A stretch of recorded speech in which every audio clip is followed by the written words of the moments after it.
రాజధాని అమరావతిలో అతి తక్కువ ధరలకు plots Tricity gated community venture KPP developers.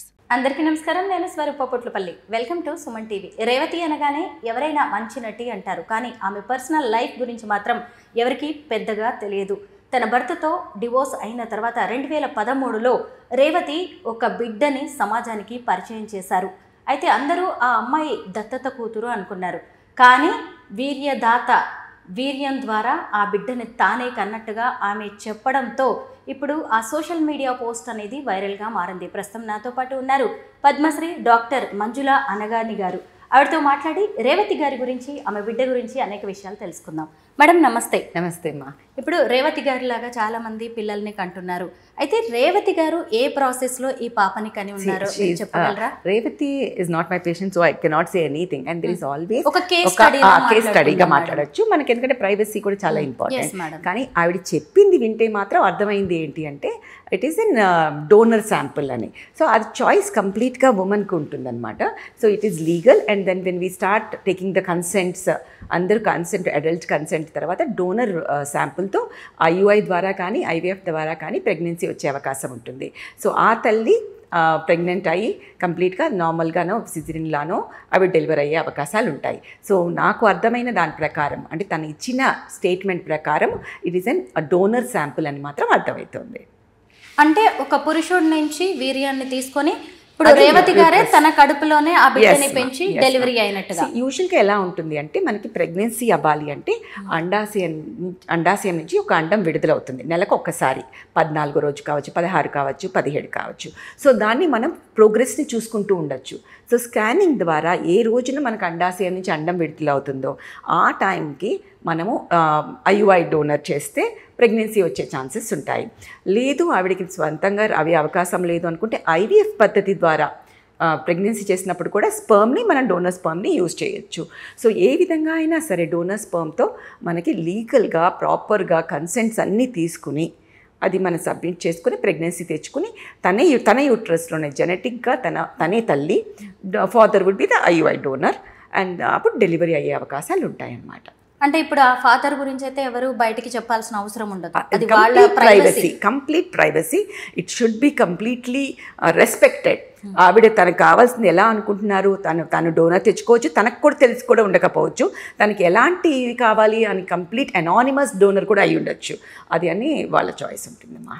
అంటే ఇక్కడ మనం బిడ్డ గురించి కూడా మాట్లాడుకోవాలి కదా మేడం, ఎందుకంటే ఆ బిడ్డకి తన తండ్రి ఎవరో తెలుసుకోవాలని ఉంటుంది కదా. అలాంటి దట్ ఈస్ సంథింగ్ అది పెద్ద అయ్యాక ఆ పాప తీసుకునే డెసిషన్ బట్టి, but the privacy rules accordingly అయితే a IUI or IVF centre need not tell them the genetic ఇది చెప్పాల్సిన అవసరం లేదమ్మా. ఇప్పుడు చాలా మంది కూడా పెళ్లి చేసుకోకుండానే ఉండిపోతున్నారు, ఎందుకంటే రకరకాల కారణాలు ఉన్నాయి వాటికి, కానీ బిడ్డని కావాలి అనుకుంటున్నారు. అలాంటి వాళ్ళకి మీరు ఎలాంటి సజెషన్స్ ఇస్తారు? డెఫినెట్గా చాయిస్ ఉండాలి ఉమెన్కి అనేది నా పాయింట్. సో ఇప్పుడు వద్దు అనుకున్న ఫ్యూచర్లో కావాలి అనుకోవచ్చు కదా. కాబట్టి మనం యంగ్గా ఉన్నప్పుడే ఊసైడ్ ఫ్రీజింగ్కి వెళ్ళటం అనేది చాలా ఇంపార్టెంట్. పెళ్ళి అయితే కనుక కొన్నింటిని ఎంబ్రియో ఫ్రీజింగ్కి వెళ్ళాలి. ఏంటవి?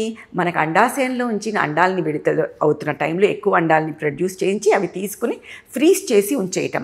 తర్వాత ఎప్పుడు కావాలంటే వాటప్పుడు థా చేసి వాటిని బేబీగా ఫామ్ అవడానికి యూజ్ చేయడాన్ని మనం ఊసైడ్ ఫ్రీజింగ్ అంటాము. అలాగే హస్బెండ్ ఉంటే మాకు ఆ వ్యక్తితోనే కావాలి అనుకున్నప్పుడు ఎంబ్రియో ఫ్రీజింగ్, అంటే బేబీని కూడా తయారు చేసి ఫ్రీజ్ చేయొచ్చు. ఇది మనకి ఫస్ట్ ఆప్షన్ ఉంటుందన్నమాట తర్వాత కావాలి అనుకునే వాళ్ళకి. లేదు మాకు టైం అయిపోయింది, మేము ఆల్రెడీ 40 ఉన్నాము, ఇప్పుడే కావాలి, కానీ మాకు అసలు పార్ట్నరే లేదు, కానీ ప్రెగ్నెన్సీ కావాలి అనుకునే వాళ్ళకి లీగల్గా nowadays it's very very single ఫాదర్కి చాలా ప్రాబ్లమ్స్, కానీ సింగిల్ మదర్కి we can get a legal opinion. And ఇది తెచ్చుకుంటే మాత్రం we can go for a donor sperm and then have a child అనమాట. సో చాలా rules have become very strict nowadays for single parent. So వాటన్నిటినీ మనం తీసుకుని మనం లీగల్ ఒపీనియన్ తీసుకుని వాళ్ళు కనుక మనకి పర్మిషన్ ఇస్తే we can do all these things. Madam ఇప్పుడు మీరు చెప్పారు ఒక బేబీని కూడా తయారు చేసి ఫ్రీజ్ చేయొచ్చు, సాధ్యం? అది ఎంబ్రియో అంటాం. ఐవీఎఫ్ అంటే ఏంటి Swaroopa? It is taking an egg, taking a sperm, fertilising it. అంటే ఫర్టిలైజేషన్, మనం ఏమి ఎగ్స్ని తయారు చేయట్లేదు, స్పర్మ్ తయారు చేయట్లేదు. ఆల్రెడీ ఉన్న నార్మల్గా దేవుడిచ్చిన ఎగ్ స్పర్మ్ని బయటకి తీసి ఇన్వైట్రో అంటే బయట బేబీని తయారు చేసి దాన్ని మనం యూట్రస్లో పెడతాం. మామూలుగా అయితే యూట్రస్లో పెడతాం ఇప్పుడే ప్రెగ్నెన్సీ కావాలనుకునే వాళ్ళకి. ఇప్పుడే ప్రెగ్నెన్సీ వద్దు అనుకునే వాటిని ఆ బేబీని తయారు చేసిన తర్వాత, ఎంబ్రియో అనే దాన్ని మనం తయారు చేసిన తర్వాత దాన్ని ఫ్రీజ్ చేసి ఉంచుతాము. తర్వాత when they are mentally, physically, financially they are ready, అది మనం యూట్రస్లో పెడతామన్నమాట. మేడం, సరోగసీ పేరుతో చాలా క్రైమ్స్ జరుగుతున్నాయి, ఇల్లీగల్ యాక్టివిటీస్ కూడా జరుగుతున్నాయి. రీసెంట్గా కూడా మనం కొన్ని కేసెస్ చూసాం కదా. అయితే సరోగసీకి వెళ్ళే జంటలకి, ఆ కపుల్స్కి మీరు ఎలాంటి సజెషన్స్ ఇస్తారు? First thing is ethics, morals అనేవి ప్రతి ఫ్రెటర్నిటీలో ఉంటాయి. అంటే 100% అందరూ చెడ్డోళ్ళు ఉండరు, 100% అందరూ మంచోళ్ళు ఉండరు. సో అది ఇండివిజువల్, పర్సనలైజ్డ్. సో చెడ్డవాళ్ళు అన్ని చోట్ల ఉన్నట్టే ఈ ఫ్రెటర్నిటీలో కూడా ఉంటారు. అందుకోసమే లీగల్గా లాస్ అవన్నీ చాలా స్ట్రిక్ట్గా ఉండాల్సిన అవసరం, వాటిని నియంత్రించాల్సిన అవసరం, వాటిని సరిగ్గా అవి అమలు అవుతున్నాయా లేవా చూడాల్సిన అవసరం కూడా చాలా ఉంది. మరి అలా రూల్స్ ఉన్నాయి కదా అని దాన్ని మళ్ళీ అబ్యూస్ చేయాల్సిన అవసరం కూడా లేదు. So what is very important in surrogacy is altruistic surrogacy is legal. అంటే మనం ఎట్లా కిడ్నీ డోనర్స్ అవి మన చుట్టాలు రావాలో అలాగే ఈ చుట్టాలు తెలిసిన మన ఫ్యామిలీలో తెలిసిన వాళ్ళకి చేయటమే లీగల్ అనమాట. ఇట్లా అద్దెకు వేరే వాళ్ళది అలాంటివి మాత్రం illegal. So surrogacy is only altruistic surrogacy is legal in India. Full stop. మళ్ళీ రేవతి గారి కేసుకు వచ్చినప్పుడు మనం ఇక్కడ పెళ్లి ఉండదు, కాపురం ఉండదు, కానీ బిడ్డను కనే అవకాశం ఉంటుంది. మళ్ళీ ఇప్పుడు ఆ వీర్యదాత ఎవరైతే ఉన్నారో తనొచ్చి ఇది నా బిడ్డ అని he doesn't have a right. Once he has donated, he doesn't know అది ఎవరికి వెళ్ళిందో కూడా తెలియదు. There is completely anonymity ఉంటుంది. Unless she knows who her donor is and ఇద్దరు కలిసి వచ్చి యూజ్ చేస్తే తప్పితే they will not know. There is a complete anonymity in the situation. అసలు మహిళలకి సంబంధించిన అనేక విషయాల మీద రేవతి గారు గళం విప్పుతూ ఉంటారు. సినిమా యాక్ట్రెస్గా ఆమెకి చాలా పేరుంది. అసలు ఆవిడ ఇలా బిడ్డను కనడం అనేది కూడా చాలా ఇంట్రెస్టింగ్ గా ఇంకొంతమందికి కూడా ఆదర్శంగా మారారు. ఎందుకంటే చాలా మందికి చాలా క్వశ్చన్స్ ఉంటాయి. సో ఈ పోస్ట్ ద్వారా ఇంకొంతమందికి ఏదైనా భయపడతారు, సొసైటీ గురించి భయపడతారు.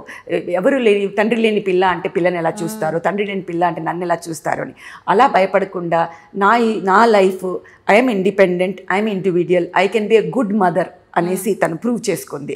తన బేబీని తను ఎలా పెంచాలనుకుంటున్నదో అలా పెంచుకుని I think she will be A ideal mother to show to the world that how she can do. కానీ పేరెంటింగ్ విషయంలో కూడా చాలా కేర్ఫుల్ గా ఉండాలి. ఎందుకంటే ఇప్పుడు రేవతి గారికి ఆ బ్రాడ్నెస్, ఆ థింకింగ్ ఉండొచ్చు, కానీ బేబీకి కూడా ఇప్పుడు సొసైటీని ఫేస్ చేసే ధైర్యాన్ని ఇవ్వగలగాలి, అలా పెంచగలగాలి మనం. అది చాలా ఇంపార్టెంట్.